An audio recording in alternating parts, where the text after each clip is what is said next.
Hello student, good morning all of you. देखिए student, आज हम हिस्ट्री के अंदर अगला टॉपिक के बारे में चर्चा करेंगे।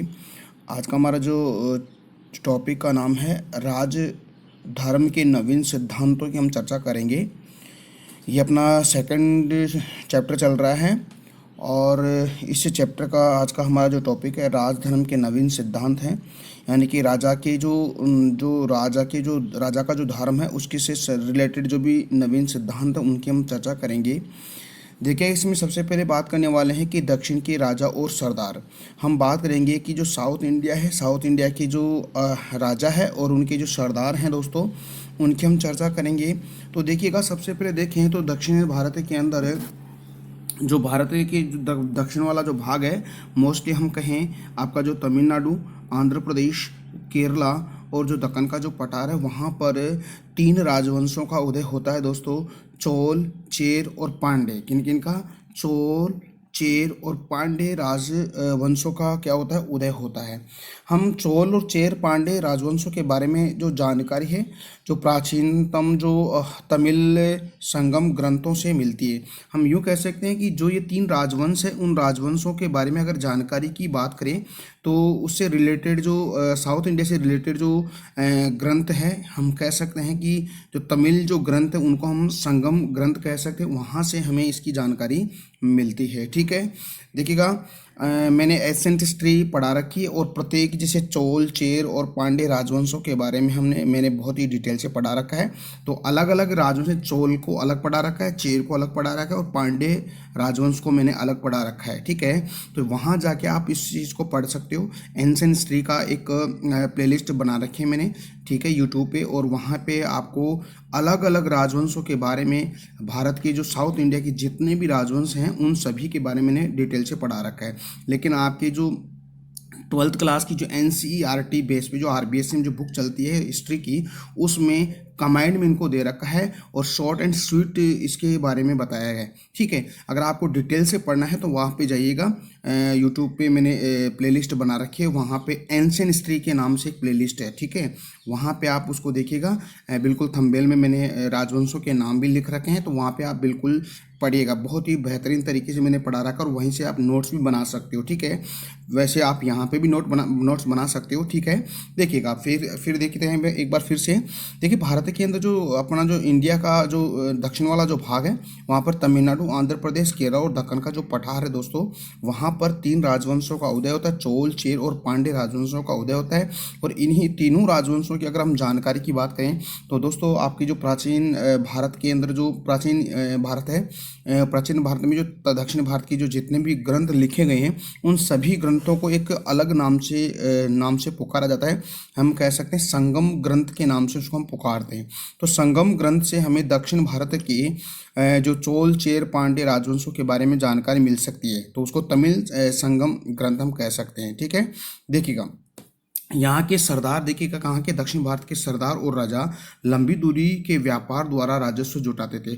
और जो दक्षिण भारत के जितने भी राजवंश हैं और उन राजवंशों का जो अर्थव्यवस्था, इकोनॉमिक सिस्टम है, वो कहाँ से होता था? यानी कि जो आय के जो स्रोत होते थे, उन आय के स्रोतों में सबसे इम्पोर्टेंट था राजस्व जुटाना, यानी कि व्यापार के द्वारा टैक्स लेना या राजस्व चुकाना होता था। इनसे उनकी अर्थव्यवस्था का एक स्रोत था। ठीक है, देखिएगा, इनमें हम कह सकते हैं कि जो इन राजवंशों के अलावा और भी कौन कौन से राजवंश है, यानी कि मध्य और पश्चिमी भारत में आपको पता है कि सातवाहन वंश के शासक हुए हैं, बहुत ही मतलब खतरनाक शासक हुए हैं, है ना। गौतमीपुत्र सातकर्णी के बारे में आपने शायद सुना होगा, और अगर आपको इसके बारे में पता है तो साउथ की एक मूवी भी है गौतमीपुत्र सातकर्णी की।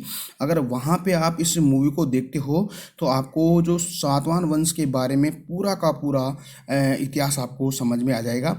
किताब को पढ़ने की आपको ज़रूरत ही नहीं रहेगी। तो कहने का मतलब है कि आप गौतमीपुत्र सातकर्णी मूवी देखिएगा और उसको अच्छी तरह से इसको समझिएगा। ठीक है, तो मध्य और पश्चिमी भारत में एक नए राजवंश का उदय होता है और वो है सातवाहन वंश के बारे में। ठीक है, सातवाहन वंश है, उसके बारे में जानकारी लेने के लिए आप मूवी देखिएगा। साथ ही हम कह सकते हैं कि मध्य और पश्चिमी भारत में सातवाहन वंश के शासक हुए, उन सभी का जो अर्थव्यवस्था का जो राजस्व इकट्ठा करने का जो सबसे प्रमुख साधन था अर्थव्यवस्था का। और अगर हम सात वंश के शासकों के बारे में अगर टाइम पीरियड देखें तो दूसरी शताब्दी ईसा पूर्व से लेकर दूसरी शताब्दी ईस्वी तक, यानी कि BC से लेकर AD तक हुआ है। कहने का मतलब है यानी कि ये 300 वर्षों का टाइम पीरियड था सातवाहन वंश के शासकों का, ठीक है। इसके अलावा एक और राजवंश होता है पश्चिमोत्तर भारत, और पश्चिम भारत में शक, ठीक है, शक शासक हुए हैं, है ना। तो ये शक शासक भी, शकों के बारे में आप पढ़ सकते हो। देखिए मैं आपको फिर बता रहा हूँ कि मध्य भारत के अंदर जो सातवाहन वंश, उसको मैंने अलग से प्लेलिस्ट में बना रखा है, एक एक वंश के बारे में डिटेल से पढ़ा रखा है। शकों के बारे में आप वहाँ पे जाके पढ़ सकते हो, ठीक है।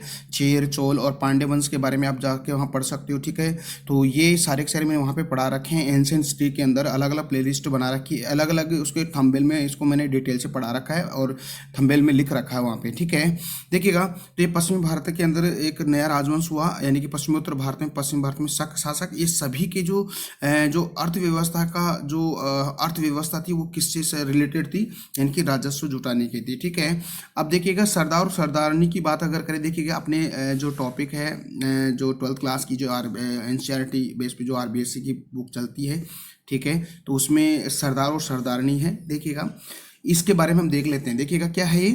देखिए सरदार एक शक्तिशाली व्यक्ति होता था, बिल्कुल सही बात है कि जो सरदार होता था बिल्कुल पावरफुल व्यक्ति होता था, और जिसका जो पद होता था वो वंशानुगत होता। कहने का मतलब सरदार, फिर सरदार का बेटा, फिर सरदार बनेगा, ठीक है, ठीक है। तो ये वंशानुगत था और नहीं भी, ठीक है, कहीं कहीं पे वंशानुगत था और कहीं कहीं पे वंशानुगत नहीं भी था। ध्यान दीजिएगा, बहुत इंपॉर्टेंट है, ठीक है। इसके समर्थक उसी के खानदान के लोग होते थे और समर्थन करने वाले भी दोस्तों उसी के खानदान के होते थे। सरदार के कार्य में विशेष प्रकार के अनुष्ठानों का संचालन हुआ करता था। जो सरदार के कार्य होते थे, जो उनके फंक्शंस होते थे, जो काम करवाता था, ठीक है, विशेष प्रकार के अनुष्ठान होते थे। युद्ध का नेतृत्व सरदार करता था और विद्रोह को सुलझाने के मध्यस्थता की भूमिका भी वो सरदार ही करता था। कहने का मतलब दो पक्षों के मध्य अगर कोई विवाद है तो विवाद को सुलझाने का काम भी ये सरदार ही करता था। वह अपने अधीन लोगों से भेंट लेता था। देखिएगा जैसे उपहार वगैरह है ना, तो ये उपहार है, भेंट वगैरह है, ये अपने अधीन वाले लोगों से ही ये भेंट वगैरह लिया करता था। कौन? सरदार, ठीक है। तो ये तो सरदार वाला जो टॉपिक हुआ, सरदार और सरदारनी का टॉपिक हुआ। अब देखिएगा अगला इससे टॉपिक है अपना जो इसी टॉपिक का पहला टॉपिक मैंने दक्षिण के राजा और सरदार पढ़ा, यानी कि राजधर्म के नवीन सिद्धांतों में पहला टॉपिक दक्षिण के राजा और सरदार पढ़ा। दूसरा हम पढ़ रहे हैं देविक राजा, ठीक। अब देखिए देविक राजा क्या होते हैं, ठीक है, यानी कि जो भी दक्षिण भारत के राजा हुए अपने आप को देवत्व के रूप में देखने के लिए अपने आप को किसी देवता या देवी देवताओं के साथ अपने नाम को जोड़ लेते थे और फिर वहाँ पर शासन करते थे, ठीक है। तो उस सिद्धांत को हम देखेंगे। देखिएगा हम कह सकते हैं कि राजा अपने आप को उच्च स्थान, यानी कि राजा अपने आप को उच्च स्थान दिलाने के लिए अपने आप को उच्च स्थान दिलाने के लिए क्या करता था? देवी देवताओं से जुड़ना लाभदायक समझते थे। जिसका उदाहरण हमें मध्य एशिया से लेकर पश्चिमोत्तर भारत तक एक राज शासक हुआ, कुषाण शासक हुए, यानी कि कुषाण शासक होते हैं। तो उन कुषाण शासकों ने अपने आप को देवताओं के साथ जोड़ा और साथ जोड़कर अपने आप को उच्च स्थान प्राप्त कर लिया, ठीक है।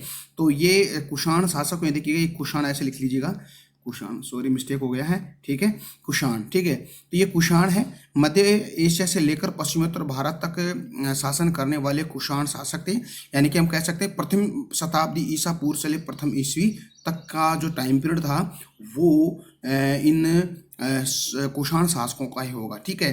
तो आपने ये भी आप पढ़ सकते हो कहाँ पे, अपने जो एंशिएंट हिस्ट्री के अंदर जो है, मैंने अलग से इसका वीडियो बना रखा है, तो वहाँ पे आप जाके पढ़ सकते हो, ठीक है।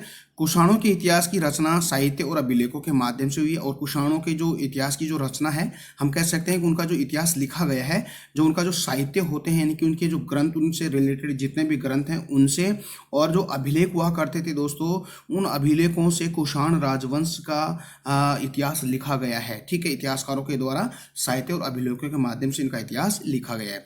तो देखिएगा देविक राजा, देखिएगा याद रखिएगा दैविक राजा क्या होता है कि ऐसा कोई राजवंश का शासक जो अपने आप को उच्च स्थान दिलाने के लिए देवी देवताओं के साथ अपने नाम को जोड़ लेता था और उसको काफ़ी फायदा भी हुआ करता था। ठीक है, तो ऐसा उदाहरण हमें सबसे बड़ा उदाहरण देखने को मिलता है कुषाण शासक, यानी कुषाण राजवंश के जितने भी शासक हुए हैं वो अपने आप को क्या करते थे, अपने देवीय स्थान दिलाने के लिए देवताओं के साथ अपना नाम जोड़ लेते थे। ठीक है, और कुषाणों का जो इतिहास लिखने का प्रमुख साधन था स्रोत साहित्य और अभिलेखों के माध्यम से उनका इतिहास लिखा गया है।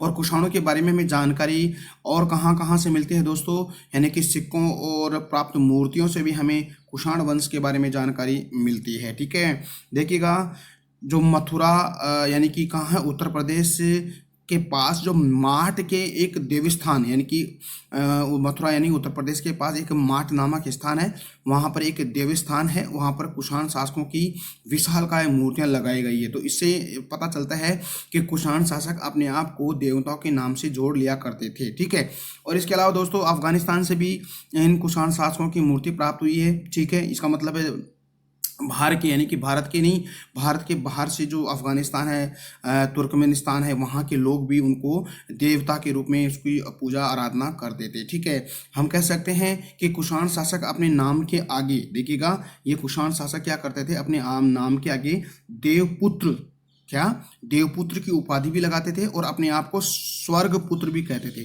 तो ये दो चीज़ें आप याद रखिएगा, क्योंकि ये शासक अपने आप को उच्च स्थान दिलाने के लिए देवताओं के साथ अपना नाम जोड़ लेते थे और उन्हीं के नाम की क्या उपाधि धारण करते थे, जिसका सबसे बड़ा उदाहरण है कि एक तो देवपुत्र की उपाधि धारण करते थे और एक स्वर्ग पुत्र भी उनको अपने आप को कहा है। ठीक है, तो इससे क्या होता है कि उनको काफ़ी फायदा होता था। देखिएगा 4वीं शताब्दी ईसा पूर्व की हम बात करें तो आपको पता है कि 4वीं शताब्दी में एक नए राजवंश का उदय हो जाता है, और वो राजवंश कौन सा है, गुप्त राजवंश का उदय होता है 4वीं शताब्दी ईस्वी के अंदर है।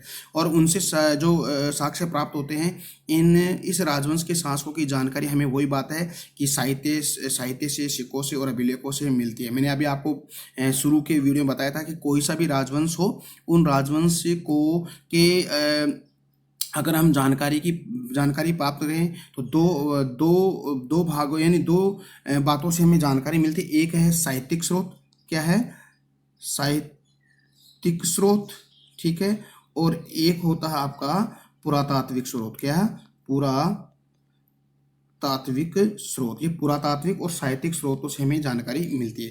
तो गुप्त शासकों के बारे में यही, यानी कि साहित्यिक सिक्के और अभिलेखों से ही जानकारी मिलती है। साहित्यिक स्रोत को हम ग्रंथ वगैरह होते हैं उनको ले लेते हैं, और सिक्के और अभिलेख हैं वो आपके पुरातात्विक स्रोतों में ले लेते हैं। ठीक है, देखिएगा इलाहाबाद है, आपको पता है इलाहाबाद कहाँ, उत्तर प्रदेश है। इलाहाबाद के स्तंभ यानी कि अभिलेख के नाम से प्रसिद्ध एक प्रयाग प्रशस्ति है, आपको पता है दोस्तों, हरिसेन के द्वारा संस्कृत भाषा में इसको लिखा गया है, बहुत ही इंपॉर्टेंट प्रशस्ति है। ठीक है, तो इलाहाबाद स्तंभ अभिलेख के नाम से प्रसिद्ध प्रयाग प्रशस्ति की रचना हरिसेन ने स्वयं गुप्त शासकों के संभवतः सबसे शक्तिशाली सम्राट समुद्रगुप्त के बारे में लिखा है, और समुद्रगुप्त के कवि थे ये दोस्तों, राज दरबारी थे। ठीक है, तो आपको पता है कि जो प्रयाग प्रशस्ति है, प्रयाग प्रशस्ति जो संस्कृत भाषा में हरिसेन के द्वारा लिखी गई, और ये हरिसेन था समुद्रगुप्त के राज दरबार में रहा करता था और ये राजकवि भी था। ठीक है, और आपको पता है कि प्रशस्ति होती क्या है, देखिए प्रशस्ति होती क्या है, देखिए प्रशस्ति किसे कहते हैं कि ऐसा कोई शासक या ऐसा कोई राजा जिसकी प्रशंसा में लिखा गया इतिहास, ठीक है, यानी कि किसी प्रशंसा में लिखा गया इतिहास, राजा या राजकुमार या शासक के बारे में उसकी प्रशंसा में लिखा गया जो प्रयास है, लिखा गया जो इतिहास है, वो हम कह सकते हैं, उसको प्रशस्ति हम कह सकते हैं। तो फ्रेंड्स, आज का वीडियो कैसा लगा? उम्मीद करता हूँ कि आज का वीडियो बहुत अच्छा लगा है दोस्तों। अगर दोस्तों आपको अच्छा लगा है तो हम इससे अपना जो टीके स्टडी क्लासेस चैनल है, इस चैनल को लाइक शेयर सब्सक्राइब भी करते रहेगा। और फिर हम कल मिलते हैं इसी चैप्टर का अगला टॉपिक यानी कि बदलता हुआ देहात की हम चर्चा करेंगे। तो जुड़े रहिएगा। Bye bye, take care.